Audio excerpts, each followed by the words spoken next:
안녕하세요, 다월드입니다. 오늘도 파이 마이그레이션 상황부터 체크하고 넘어가도록 하겠습니다. 영상을 만드는 시간 기준으로 5시간 전에 코어팀 지갑 GALK 지갑에서 마이그레이션을 담당하는 GABT 지갑으로 5천만 개 파이코인이 이동하였습니다. 이것으로 마이그레이션은 앞으로도 계속 진행이 될 것이다, 이렇게 해석을 하시면 되겠고요. 그리고 익스플로어 파이 앱 기준으로 이 총 계정 수와 총 파이오니어 수 모두 940만 개를 돌파를 하였고요. 이제는 950만 개를 향해서 나아가고 있습니다. 마이그레이션 속도는 여전히 큰 변화가 없고요. 하루에 2만 개에서 3만 개 정도로 진행이 되고 있습니다. 그리고 마이그레이션 평균량을 살펴보면 라곰량까지 포함을 해서 평균적으로 지갑당 약 360파이 정도가 마이그레이션이 되고 있다, 이렇게 보시면 되겠습니다. 네, 그리고 9시간 전이면 한국 시간으로 어젯밤이었죠. 코인텔레그래프에서 파이를 리뷰한 글이 있어서 한번 공유를 해드리도록 하겠습니다. 타이틀이 상당히 자극적이죠. 파이코인에 대한 진실, 그리고 넥스트 비트코인이 될 수 있습니까? 라는 타이틀이고요.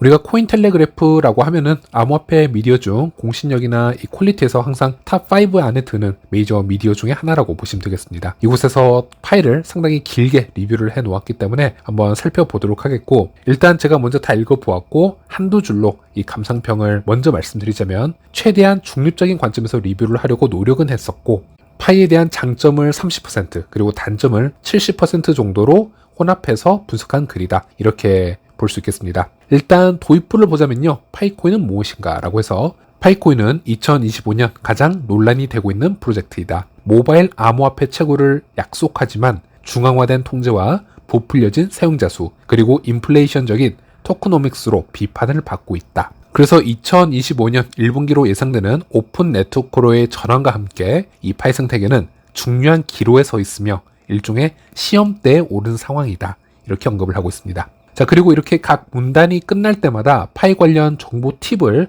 심플하게 공유를 해준 것을 볼 수 있는데요. 예를 들어서 이것을 알고 있나요? 파이코인 창시자인 니콜라스 코칼리스는 스탠포드 박사 과정 중 블록체인과 이더리움이 등장하기 전에 장애 내성 분산 시스템에서 스마트 계약을 작성하기 위한 초기 프레임워크를 만든 적이 있습니다, 이렇게 언급을 하고 있고요. 이것은 니콜라스가 직접 본인 소개에도 넣었던 부분이기도 하고, 스탠퍼드대 논문 검색을 해보면 확인이 가능한 부분이기도 합니다. 자, 그리고 코인텔레그래프는 이 파이의 주요 이벤트 타임라인을 정리를 해주었습니다. 2019년 3월 14일에 공식 출시가 되었죠. 그리고 2020년 3월 14일에 테스트넷 시작이 됩니다. 그리고 2020년 말에 노드 프로그램이 도입이 되고요.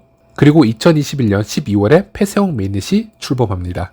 이 폐쇄형 메인넷에서는 KYC를 완료하고 마이그레이션을 진행하는 시기라고 보시면 되겠고, 이 준비 기간에 거래소의 도둑 상장을 막으면서 파이 앱과 유틸리티를 구축해 나가는 시기이다, 이렇게 보시면 되겠습니다. 그리고 2023년 10월에 로드맵이 발표가 됩니다. 그래서 프로젝트의 투명성을 제공을 하고 오픈 메인넷에 이르는 과정을 상세히 설명을 해 놓았다 라고 하고 있고요. 그리고 2024년 12월에는 오픈 네트워크 기간 업데이트가 있었다. 원래는 2024년 말로 예정이 되었었던 이 오픈 네트워크 출시가 2025년 1분기로 연기될 것에 발표를 하게 되었다라고 하고 있습니다. 이렇게 1분기가 연기가 된 이유로는 더 많은 사용자가 KYC를 완료하고 마이그레이션이 될 수 있도록 하기 위함이고, 좀 더 포괄적인 생태계 구축을 위함이다 라고 설명을 하고 있습니다.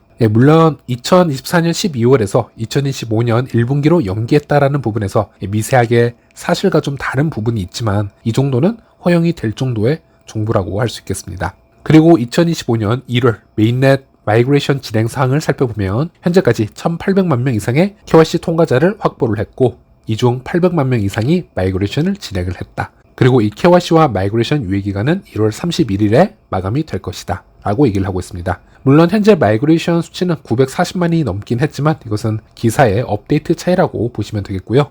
그리고 이 코인텔레그래프 미디어에서는 비트코인과 파이코인을 비교하는 테이블을 가져왔습니다. 사실 파이를 오랫동안 리뷰를 해왔던 제가 보았을 때는 왜 굳이 현재 파이를 비트코인과 비교를 해야 되는지, 이런 부분은 잘 이해가 되지는 않습니다. 하지만 파이가 워낙에 기존의 암호화폐 패러다임에서 벗어나서 새로운 형태의 성장을 추구한다라는 점에서는 여러 다른 점이 많기 때문에 한번 비교를 해볼 만한 부분이 있으니 이런 표를 공유해 준 것이 아닐까, 이렇게 해석을 해볼 수는 있겠습니다.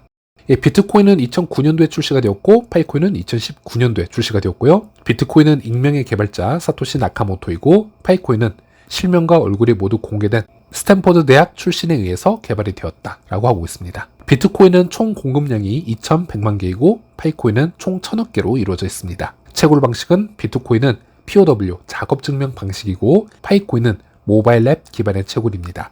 에너지 소비량은 비트는 상당히 높은 편이고요. 파이코인은 상당히 낮은 편입니다. 트랜잭션 속도는 비트코인이 제한된 확장성을 가지고 있고 파이코인은 모바일 플랫폼 기반의 확장성을 가지고 있습니다. 시장 수용도는 비트는 널리 안정되고 수용이 된 상태이고 반면 파이코인은 아직 주요 거래소에 상장이 되지 않은 상태이다 라고 하고 있고요. 또 비트코인의 커뮤니티는 확립이 된 상태, 활발한 상태이고 파이코인은 아직 성장 중이고 초기 도입자를 유입시키고 있는 상태이다. 이렇게 비교 분석을 한 것을 볼 수 있습니다. 네, 그리고 파이 장점에 대해서도 분석을 해 놓았는데요. 파이는 사용자들이 스마트폰을 통해 채굴과 접근을 가능하게 하고 비싼 채굴 장비나 은행 서비스 등을 통해야 되는 전통적인 장벽을 없앴습니다. 그리고 스텔라 합의 알고리즘을 사용을 해서 에너지 효율적이고 탈중앙화된 통제 및 빠른 거래 속도를 제공을 하고 있다. 이런 부분을 장점으로 언급을 하고 있고요. 또 여기서 하나의 상식 팁을 주고 있는데요.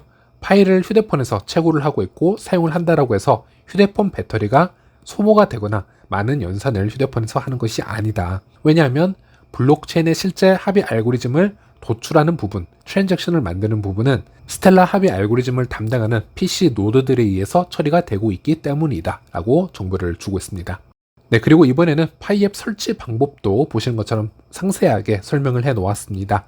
그리고 그 다음으로 넘어가면은 이제 단점에 대해서 또 의문점에 대해서 언급한 것을 볼 수 있습니다. 첫 번째로는 파이의 사용자 참여 및 투명성에 문제가 있다는 것이죠. 파이코어 팀은 6천만 명의 활성 사용자 수를 보고를 하고 있지만 블록체인을 보면 실제 911만 개의 지갑만이 마이그레이션이 된 상태이기 때문에 이 갭이 너무 크다라는 겁니다. 여기서 신뢰성의 의문을 제기를 하고 있고요. 사실 이 부분은 제 기준에서 좀 말씀을 드려보자면 코어팀이 이 커뮤니티 수치를 부풀리는데 집중을 하고 있었다면 더 거대한 수치들이 있었습니다. 예를 들어 이렇게 파이앱 다운로드 수치는 이미 구글 플레이어에서 1억 번이 넘어갔고요. 앱스토어 기반까지 합하면 약 1억 5천만 번의 다운로드가 넘었다라고 지금 얘기가 되고 있는데 커뮤니티 수치를 부풀리기 위해서는 이런 수치에 집중을 하는 게 더 맞았을 거라고 생각을 합니다. 하지만 여기서 점차적으로 세밀하게 필터링을 해갈수록 이 수치는 점점 적어질 수밖에 없겠죠. 약 1억 5천만 이상의 앱 다운로드가 있었다 하더라도 이 중에서 사용을 하지 않고 바로 앱을 삭제를 하거나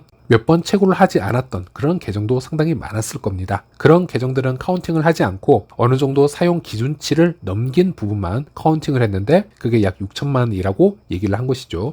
그리고 이 6천만이라는 수치에서 모두가 KYC를 받지는 않을 겁니다. 한 예로 주변에도 2년 이상을 꾸준히 채굴을 해왔다가 파이 KYC를 받을 시점에서는 머뭇거리는 경우를 좀 보게 되었고요. KYC가 찝찝해서 포기를 하는 사람들도 꽤 많이 있습니다. 그래서 예를 들어 30번 이상 채굴을 했기 때문에 활성 채굴자 수에는 포함이 되었지만은 KYC로는 넘어가지 못한 그런 케이스도 꽤 있을 것이고요. 그런 각각의 경우의 수를 다 떠올려 보면요. 왜 KYC 통과자 수가 고작 1800만 명을 넘었는지 이해가 될 수 있겠죠. 그리고 또 마이그레이션을 하려면요. 또 긴 시간을 기다려야 되는 경우가 많습니다. 그러다 보니 마이그레이션 수치는 KYC 수치의 절반 정도밖에 되질 않는 그런 형태를 띠고 있습니다. 그래서 코어팀에서는 이 6천만이라는 수치를 매번 강조를 하는 것도 아니고 1년에 한두 번 이벤트성으로 얘기를 할까 말까 한 수치에 불과하기 때문에 굳이 우리가 여기에 대해서 확대 해석을 할 필요가 있을까. 그리고 코어팀이 어떤 이 커뮤니티 수치 불리기를 원했더라면 다운로드 수를 기준 잡았을 확률이 더 높다. 이렇게 제 의견을 말씀드릴 수 있겠습니다. 그리고 코인텔레그래프는 개발 지연 및 이 중앙화에 대해서도 언급을 하고 있습니다. 파이는 6년 동안 개발을 해왔음에도 불구하고 아직도 완전히 운영되는 메인넷을 출시하지 않았습니다. 이는 이더리움, 카르다노와 같은 유사 프로젝트들이 2년 이내에 이 메인넷을 출시한 것에 비하면 지나치게 긴 시간입니다. 이와 더불어 네트워크 중앙화 문제도 우려를 더하고 있습니다. 모든 활성화 메인넷 노드는 파이 핵심팀의 독점적인 제어가 되고 있으며 이는 분산화를 주장하는 파이 네트워크 주장과 모순이 됩니다. 라고 얘기를 하고 있고요. 저도 이 부분은 50% 정도는 동의를 하고 있고 50% 정도는 좀 더 이해가 필요한 부분이다 라고 말씀드릴 수 있겠습니다. 이 노드의 중앙화에 대해서 얘기를 해보자면 현재 코어팀은 폐쇄형 메인넷을 고집을 하고 있는 시기고요. 이미 홈페이지에 폐쇄형 메인넷을 출시한 이유와 그 방법에 대해서 명확하게 공지를 했습니다. KYC와 마이그레이션을 충분히 진행을 해야 되고 유틸리티를 성장시키는 동안 외부의 거래소 도둑 상장을 막기 위해서 중앙화된 노드로 외부의 연결을 방지한다라고 이미 언급이 되어 있었기 때문에 코인텔레그래프는 폐쇄형 메인넷의 중앙화를 비판하는 것보다는 오픈 메인넷으로 전환 후에도 여전히 중앙화가 되어 있다면 그곳에 포커싱을 맞춰서 비판을 하는 것이 더 맞을 거라고 봅니다. 그리고 개발 속도 면에서도 아무런 추가 조건을 대입하지 않고 단순하게 이더리움과 카르다노, 파이의 이 개발 속도를 비교한 부분도 공평하지 못한 부분이라고 생각을 합니다. 왜냐하면요, 이더리움 같은 경우는 ICO를 통해서 초기 자금부터 이미 1,600억 원이 넘는 그 자금을 끌어모아서 시작한 대형 프로젝트입니다. 그리고 지속적으로 VC의 투자 금액을 받았기 때문에 그 투자 금액이 ICO 금액을 넘어섰다라고 하죠. 그래서 이더리움은 초기부터 대기업의 모습을 갖추고 일을 진행한 프로젝트이고요. 카르다노 역시 ICO로 700억 원 이상의 자금을 끌어모아서 시작한 대형 프로젝트입니다. 그리고 VC를 통해 하루 만에 약 5천만 달러 투자 유치가 보고가 된 적도 있었습니다. 즉 이더리움이나 카르다노는 처음부터 천재적인 개발자들을 데리고 와서 함께 일을 진행할 수 있을 정도로 큰 자본력을 갖춘 상태로 시작을 했습니다. 그런데 파이는 그런 부분을 비판을 했던 프로젝트이죠. 그래서 반대로 ICO를 시작하지도 않았고요. VC 투자를 받긴 했지만 매우 소액으로만 시작한 것으로 알려져 있습니다. 그래서 대부분의 수익은 커뮤니티를 계속 성장시키고 그 사이즈를 키워서 그 커뮤니티를 통해서 어떻게든 운영비와 개발비를 충당을 해서 진행하는 방법인데, 그래서 이 세 개 프로젝트가 모두 대형 커뮤니티를 갖추고 있다는 전제 조건에서 개발 속도가 차이가 날 수밖에 없다. 저는 이렇게 말씀을 드리고 싶고, 어쨌든 그럼에도 불구하고 파이코 팀이 개발 속도가 매우 느린 것은 사실입니다. 이런 부분은 우리 파이 커뮤니티도 모두 알고 있는 부분이고요. 그래서 어느 정도는 이 코인텔레그래프가 얘기하는 것이 사실이지만 왜 이렇게까지 시간의 차이가 나는지는 좀 더 추가적인 정보를 우리가 알 필요가 있다는 겁니다. 그리고 인플레이션 우려가 있는 이 토크노믹스에 대해서 이야기를 합니다. 파이의 경제 모델은 신뢰성을 저하시키고 있다라고 얘기를 합니다. 파이는 빠른 속도로 인플레이션을 가져가고 있습니다. 즉 토큰 유통량이 급증하고 있다는 얘기를 하고 있는 것이죠. 파이의 토큰 공급량은 불과 1년 만에 2배로 증가했습니다. 1월 기준으로 유통 공급량은 55억 개 이루고 있습니다. 코인텔레그래프는 마이그레이션 양을 유통량으로 기준 잡았네요. 공급과 수요를 조절할 메커니즘이 없는 상태에서 위와 같은 인플레이션은 토큰의 가치를 떨어뜨리면서 장기적인 지속 가능성에 대한 신뢰를 훼손할 수 있습니다. 이렇게 얘기를 하고 있고요. 일단 마이그레이션 기준량인 55억 개를 유통량으로 얘기를 해야 되나, 아니면 락업량을 빼고 남은 10억 개를 유통량으로 얘기를 해야 되냐, 이런 문제를 떠나서요. 일단 우리가 첫 번째 인정을 해야 되는 부분은 파이 최대 공급량 1000억 개가 결코 적은 수치는 아닙니다. 상당히 많은 수치라고 보시면 되겠고요. 하지만 1000억 개의 최대 발행량을 가지고 있다고 해서 그게 비판의 대상이 되어서는 안 된다고 생각을 합니다. 예를 들어 리플의 XRP가 똑같은 최대 발행량 1000억 개를 가지고 있다고 해서, 또는 현재 XRP의 유통량은 파이보다 훨씬 많은 지금 상태를 가지고 있죠. 그렇다고 해서 우리가 리플, XRP가 가치 없는 프로젝트라고 얘기를 하지는 않습니다. 이 리플은 한때 비트코인을 넘어서 시총의 1위가 된 적도 있었고요. 현재도 전체 시총 3위에 올라와 있습니다. 비트코인, 이더리움 다음에 바로 이 리플, XRP가 되겠죠. 즉 결국은 시장에서 이 많은 코인들을 어떻게 수용을 하느냐, 이 문제라고 생각을 합니다.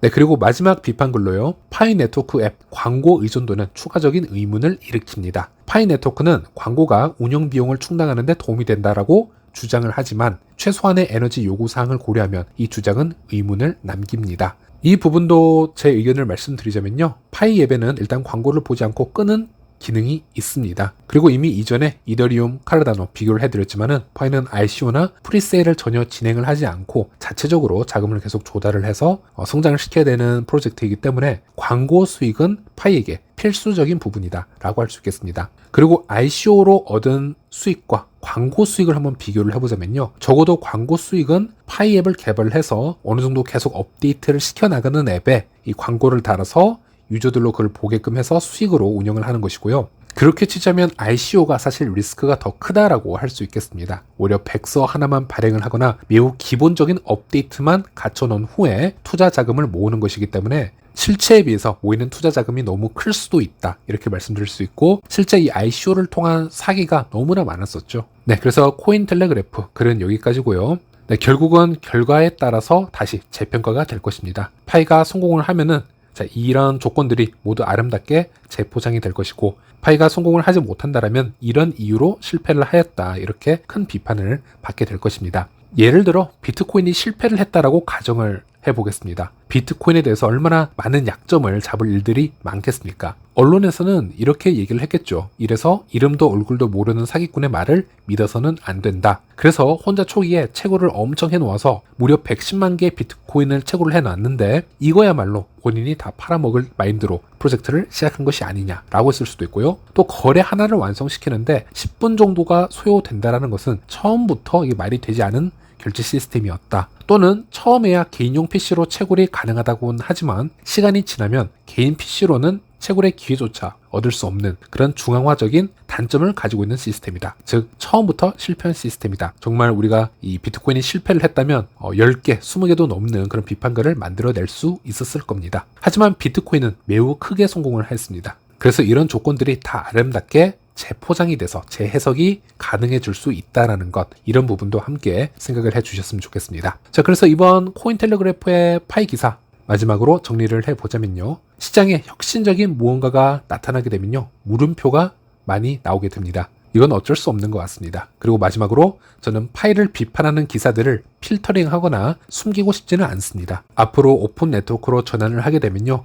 미디어를 통해서 정말 많은 공격을 받게 될 것입니다. 여러 가지 문제점들을 지적하는 기사들은 매일 보게 될 것이고요. 가격 하락의 경험도 하게 될 것입니다. 그런 상황들을 피하지 않고 아무렇지도 않게 받아들일 수 있으며 어떤 점을 지적하고 있는지 바라볼 수도 있어야 이 생태계가 더 단단하게 성장해 나갈 수 있을 것이라 저는 믿고 있습니다.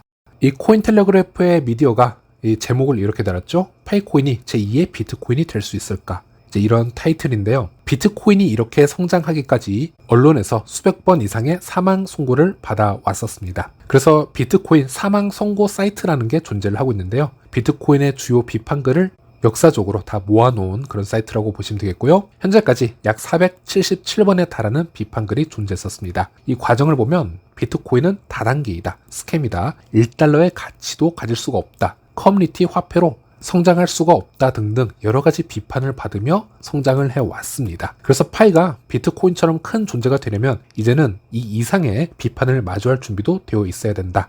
이런 점을 말씀드리고 싶었습니다. 네, 그리고 이제 파이 오픈 네트워크 전환 기간 정말 얼마 남지 않았습니다. 말씀드렸다시피 이제는 2월, 3월 이 기간 내에 발표와 출시를 할 것으로 보여지기 때문에 여러 미디어에서 비판하고 있는 부분, 불확실성, 이것에서 벗어날 수 있는 시기가 조만간 찾아올 것이다 라고 말씀을 드리고 싶고요. 또 많은 분들이 이 기간에 또 열리지 않으면 어떡하나 걱정하고 있으실 거라고 생각을 합니다. 그런데 큰 걱정하시지 마시길 바랍니다. 코어팀이 이 시기까지 와서 프로젝트를 망칠 이유는 전혀 없습니다. 현재 코어팀도 내부적으로 최선을 다하고 있고 그렇기에 조금 여유를 가지고요. 이 기간에 지켜보시면 다음 업데이트를 확인할 수 있을 것이다. 이렇게 말씀드릴 수 있겠습니다. 네, 이번 영상은 코인텔레그래프 기사 내용 하나만 가져왔는데요. 시간이 너무 흘렀기 때문에 다음 영상에서 다른 업데이트 내용들로 다시 찾아뵙도록 하겠습니다. 시청해주셔서 감사합니다.